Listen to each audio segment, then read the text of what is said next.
He's been making people laugh professionally since June 1969 and has appeared on major television shows more often than any other entertainer. And what some of you may not know is that he has gained a regal title. David Brenner is the anointed king of practical jokes, and according to his favorite sweetheart, his mother, he's really an angel when he sleeps. Your father refers to you as kingy as a bad egg that made a good scramble. Yeah. Do you think, was it his vaudevillian career that inspired you to go into comedy? Did he encourage you to pursue it? No, he encouraged me not to pursue it. Ah. But he used to spin daydreams. And he used to say things like, you know, Kingy, he'd be daydreaming with me and say, you know, it's a wonderful feeling to walk down the street and people say hello to you who don't know you and smile at you because you made them feel good, you made them laugh. And they come over and ask for your name. And he used to say, if you can make one person have a belly laugh, a good belly laugh, one person a day have a good belly laugh, then at the end of your life you could say that it was worthwhile living, you know, that you did something with your life. And then he'd talk about what it's like to stand in front of an audience. And I guess in the back of my mind, you know, that spun around. He also told me how good it was to hang out in the pool room and play the numbers and naked with the women and somebody bad. I try to emulate him in all ways. It's just that this is the public way. I've had many mentors, many people that were helpful to me, you know, all the way up, even till now. Well, I guess I started, my mother's brother was a vaudeville fan. He started taking me to vaudeville shows when I was very young, and he was a frustrated comedian, and he lived in a house with my mother, and so that was, he was a kind of a smart alecky kind of guy, funny guy, wonderful guy. And my father didn't understand what I wanted to do, but he understood that I wanted to do something besides working on a machine, you know, or cutting leather goods as he did. And so my father was very helpful. My mother and her family were very, very suspicious of what I was doing. You're still sending your resumes out? Yeah, no, they were very suspicious. They didn't trust they made it very difficult for me when I was a kid. But you know, when you're a kid and you feel that you're doing right, you just do it. Oh, my mother was a funny one in the family. I was, you know that all through school and even in college, I was in school orchestra. I was a cello player. I was never in a school entertainment. And this just came out of a clear sky. And I happened to have made the mistake of entering college when I was 14. I was the youngest student to enter the University of California. And believe me, it's not a good idea. You can't enter in the social activities or anything. I felt like a freak around the school. So when I had this chance and I liked it, I said to my mother, I think I like show business a lot.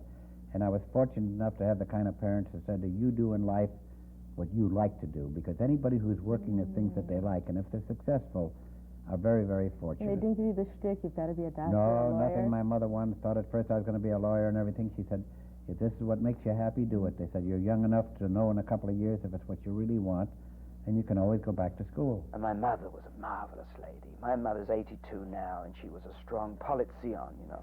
Very sort of left, Mapam type Zionist. Where she got it from, I don't know. But I don't know where she got many things from, because she learnt German from Yiddish and Spanish from Ladino. She's a very remarkable woman. And she'd have meetings literally in this area and invite neighbors.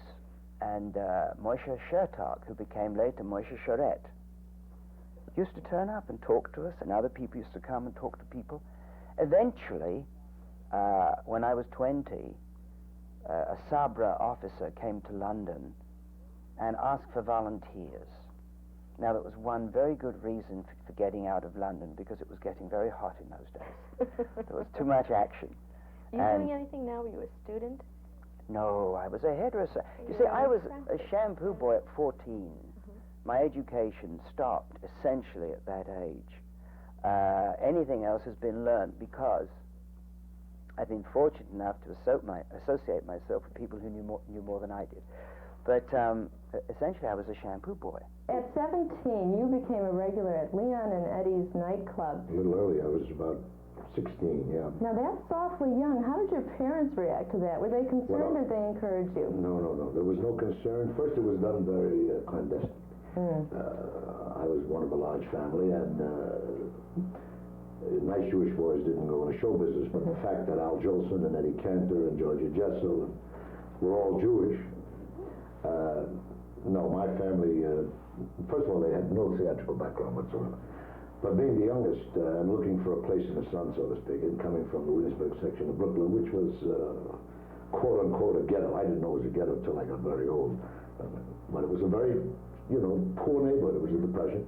The parents themselves were Polish and Russian immigrants. Yeah, Polish, Russian, and so I just was looking for attention, I guess, and singing in the backyards and doing dances on street corners and going to the movies and doing impressions when I came back. So it wasn't, I started when I was with Major Bowles when I was 12, which was the summer of my mother's discontent. My mother, up till this day, right now, my mother's 86 years old, and she still thinks I have another job. She doesn't believe that I can make a living doing it. And I was I'm very close to my family now, but I was very close to my family then. And here you have a 9-year-old boy who finds himself suddenly with these wonderful people that he loves and respects and knows that you have great dignity and pride and they're honest and we're all thrown out in the street. And for 1 year we're sleeping on floors and with no refrigerator, a big pan with ice in it. I mean, why? Why is this happening to us? I asked my mom the night it happened. Why? She said, sometimes being good. I said, we're good, Mom. Why is this happening? She said, sometimes being good isn't enough, David. Sometimes you need money. I said, well, Mom, I'm going to get the money, and this is never going to happen to us again. And it's not. I can remember from a very young age living in a Jewish ghetto in the East End of London, Petticoat Lane, Wentworth Street. I know the building. I took my children to see it. They couldn't believe it. Now, you've got to imagine this whole neighborhood, one toilet on the landing for 4 families. If you wanted a bath, you went down the street for 2pence. Mrs. Cohen's bakery downstairs. And you could just smell those breads, and sometimes you were hungry. There was a depression going on. Essentially, people were very kind to one another. The ghetto area was essentially a very powerful unit. It needed to be, because surrounding it was fascism. So Oswald Mosley's fascist, Jeffrey Ham's speeches, weekends and nights, marches through the city, trying to break through the Jewish quarters, beatings up. You have to remember it was the worst time in the sense of depression, and I guess the worst depression after the Industrial Revolution that ever was in history as we know it today, in modern history. And that came off the top of my head, but I assume it had to be. That depression of the 20s where people were literally starving. What I have the fondest memories about in childhood are twofold. One is the family life inside the house. The closest and fun and laughter in my house. I mean, I grew up with 4 bananas, and the camaraderie of my friends. It's true we were a street gang, but we were a protective, defensive street gang. We rarely went out for trouble, but we just defended other kids and ourselves if there was trouble. It was really a close-knit, you can believe 45 guys could be close-knit, but there were 45 of us in the gang, and a lot of the girls, maybe 20 girls attached here and floating in and out of the relationships as we went on.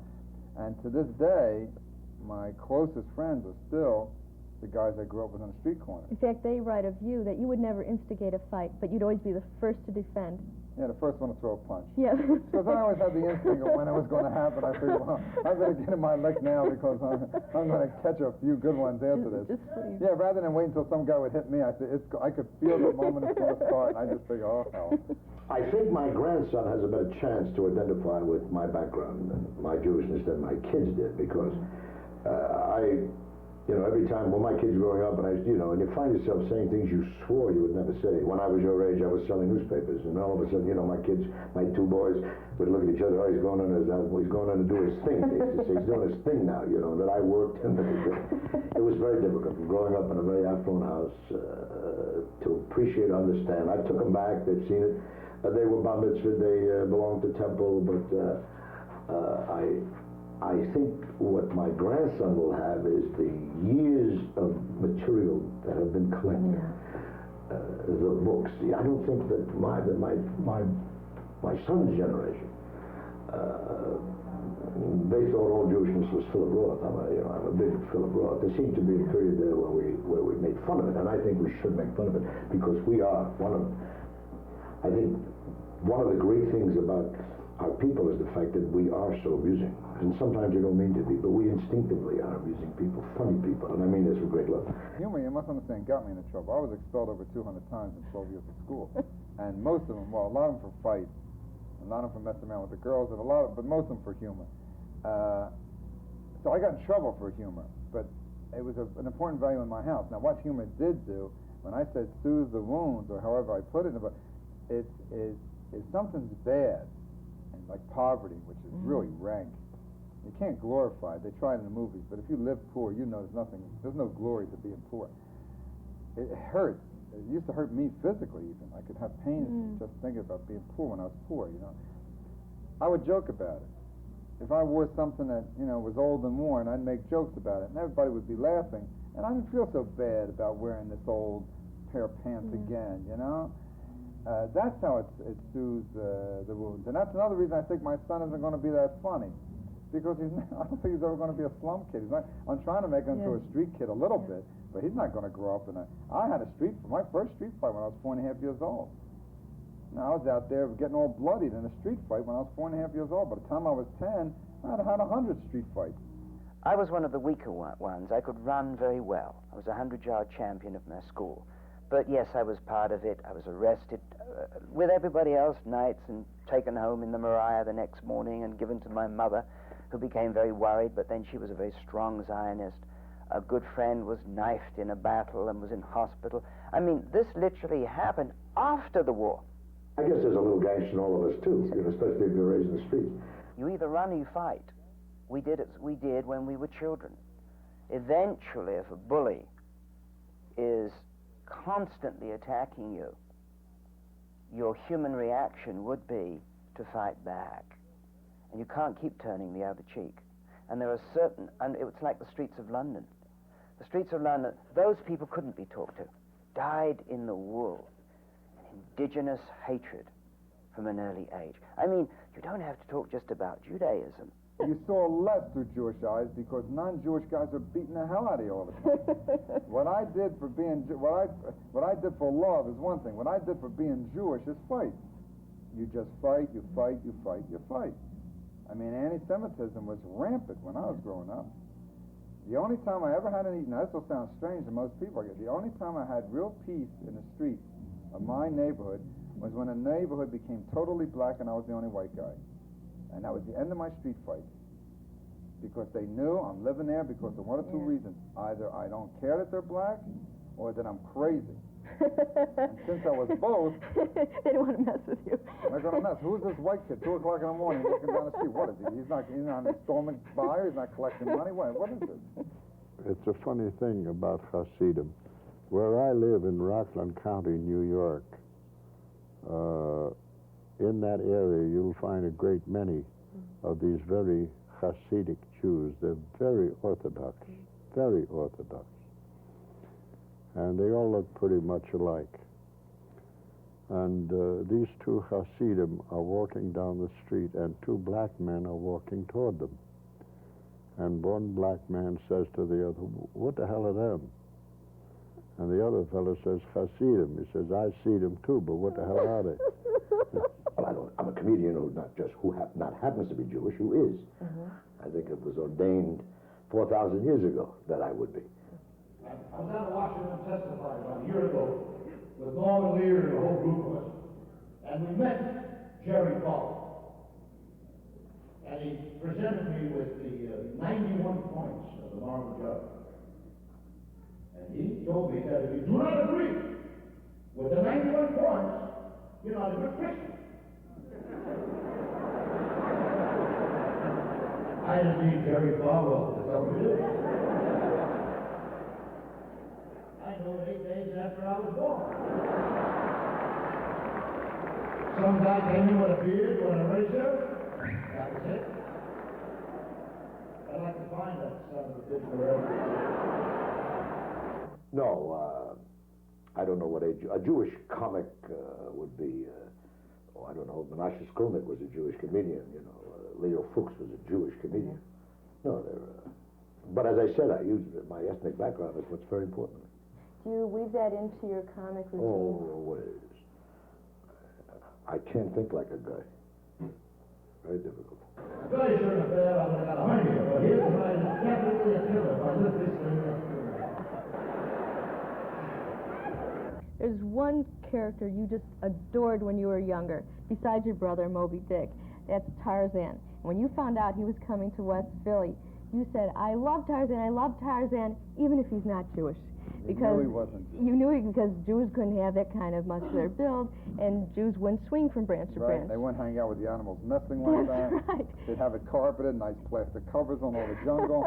He said Moses would make it through the desert faster if he had swung from branch to branch. Because it's imagery that's played its part in Jewish persecution. The horns, the ugly Jew, as against the beautiful, upright Gentile or Christian. So we're going into imagery. Yes, it's dangerous, but it's kind of fun. There's something in America, and I say dangerous and fun in the same breath, which is ridiculous, but there's something in America that is quite different from most countries. The Don Rickles type humor. The ethnic humor that people laugh about and don't seem to take it very seriously. I tell everybody I was born on Maxwell Street during a lull in the conversation. Do you ever generate or bring Judaism, weave it into your sketches, Jewish jokes? The only time I tell Jewish jokes is when I have a Jewish audience. Mm-hmm. Because other times it's not only the words sometimes, but the vernacular and the colloquialisms. There are some things that are typically Jewish. I was telling the audience last night at this Federation, what do they call that group? The United Federation Jewish United Fund. Yeah.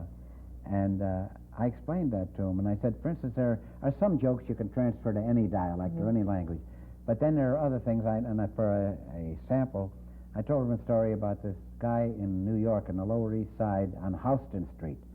I said, in the first place, Houston, in the entire world is pronounced Houston. Not there. It's Houston Street. Right. Here's this pushcart, a peddler with a pushcart, and we got oranges, seedless oranges without the seeds, 10 cents oranges, no seeds with oranges. And he's yelling, and finally the guy says, wait a minute. A fellow walks over, he says, you got seedless oranges? He says, no, I'm talking to a wall. What are you ready to say? Well, shh. Gives him a dime, takes the orange, takes one bite, gets a mouthful of seeds. Now the guy looks at him. What's the matter with you? You crazy? 10 cents. You're yelling, seedless oranges, seedless oranges. I give you 10 cents, I get an orange. Take one bite, I get a mouthful of seeds. He looks at him, he says, what's the matter? You're a baby? You couldn't spit it out? Even if you've got nice sharp features and you look just right, if your name is Finkelstein, you may have a problem. So what you do is change to fiend or friend or something else. And it becomes good business. Now I know what I'm saying here is very dangerous and could upset people. Sorry about that. The fact is that America is not entirely open. I'm not sure it has to be entirely open.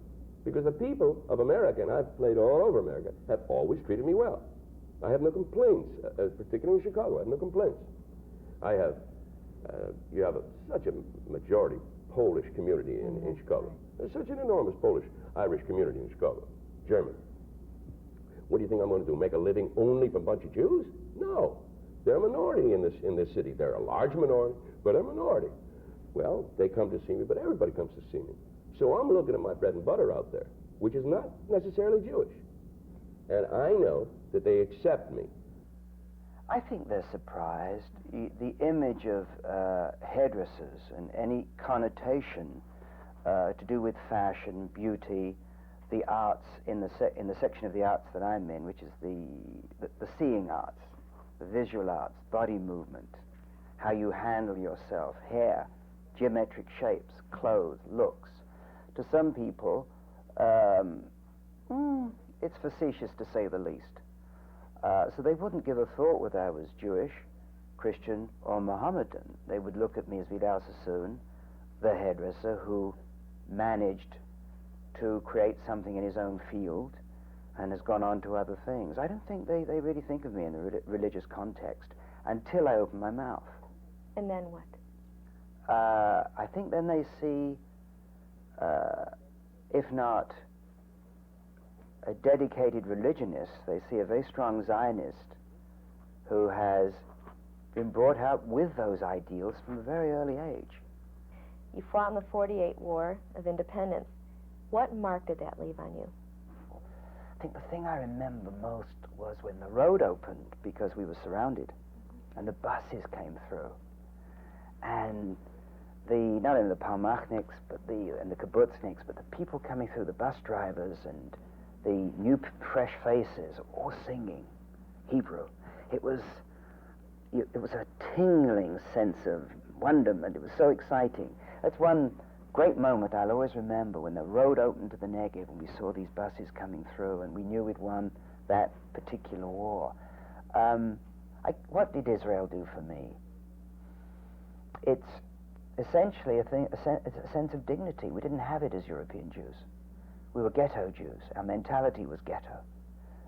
It didn't matter about wealth. You didn't buy yourself out of a concentration camp. You were a ghetto Jew with that mentality. Israel freed me from that. I had the sense of somehow being able to do anything I wanted to do with my life. And that came from Israel. My grandfather was a Zionist, and although I don't think he understood what the word Zionist means or meant, but he wanted a homeland, you know. And I was raised with that little blue and white pushka, or pishka, according to what part of Europe you come from. And, you know, if there was a few pennies in the house, a couple of those pennies went into the box for the Jewish National Fund at that time, Palestine. Right.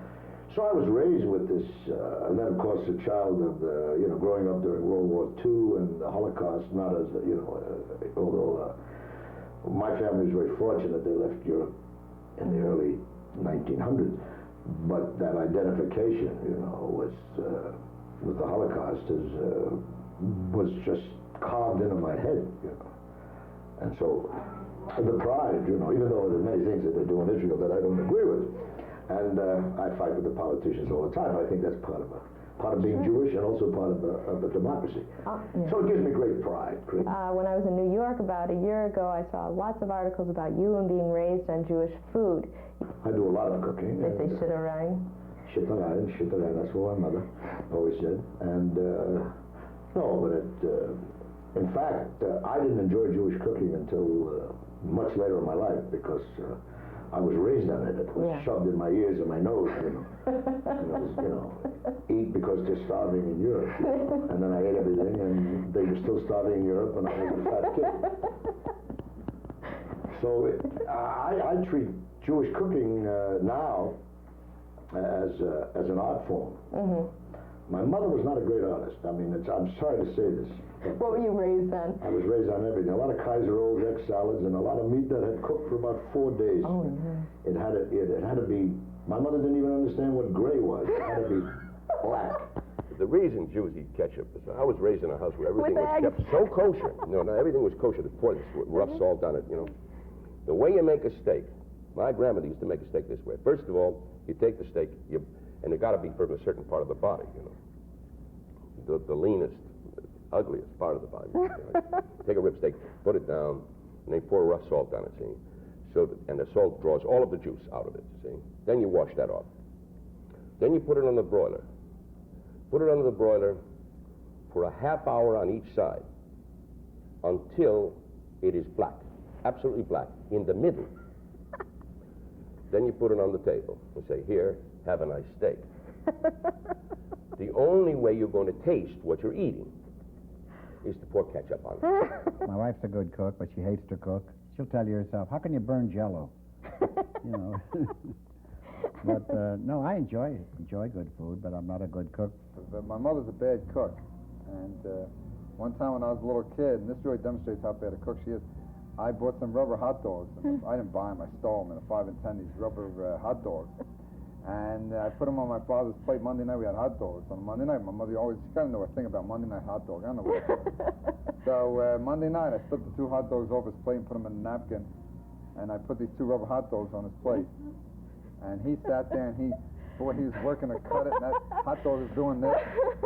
And finally he cut it, and the hot dog actually literally went on to bounce off onto the floor and bounced on the floor. And he just looked at my mother, and he bent down, he picked up the hot dog, put it, and I knew he would have eaten it if I didn't say something. Did your mother say, oh, I should have boiled it longer? No, she just looked and figured she did it. I mean, she always, such a bad cook, she figured she was to blame.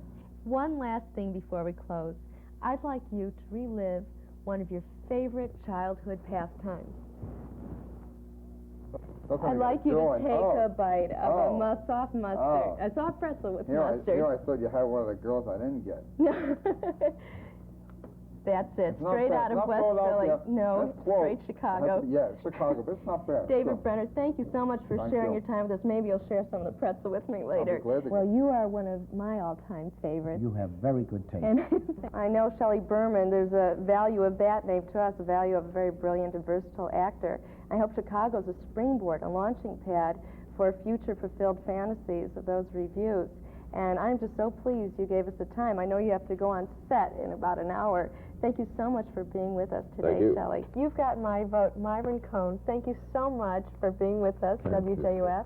This morning, hearing Yehuda before I had the pleasure of talking with you was again part of that continuous growth. Thank you, Vidal.